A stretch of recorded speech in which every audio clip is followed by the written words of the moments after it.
خبر شامل کریں گے ڈویژنل بیورو چیف خالد صدر کی محکمہ موسمیات کی طرف سے مزید 3 روز تک بارشوں کی پیشن گوئی کر دی گئی، جس کے پیش نظر ڈینگی کا خدشہ بھی بڑھ گیا ہے۔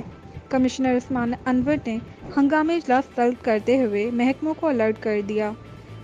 کمشنر ڈیرہ غازی خان ڈویژن محمد عثمان انور کی زیر صدارت ویڈیو لنک اجلاس منعقد ہوا ہے، جس میں ڈپٹی کمشنر باور متعلقہ افسران شریک تھے۔ کمشنر عثمان انور نے کہا کہ موسم برسات ڈینگی کیس بڑھنے کا خدشہ بڑھ جاتا ہے، اس لیے انسداد ڈینگی کے لیے انڈور آؤٹ ڈور سرویلنس بڑھائی جائے، بارش کے دوران نکاسی آب کا بہتر انتظام کیا جائے، نشیبی علاقوں کو خصوصی فوکس کیا جائے، ڈینگی مچھر کی پرورش گاہوں کو تلف کرنا ضروری ہوگا۔ کمشنر عثمان انور نے کہا کہ محکموں کے فوکل پرسنز اپنی ذمہ داری احسن طریقے سے انجام دیں، انسداد ڈینگی سرگرمیوں کو حکومت پنجاب کے ڈیش بورڈ پر اندراج کرائی جائیں، فرائض میں کوتاہی اور عدم دلچسپی برداشت نہیں ہوگی۔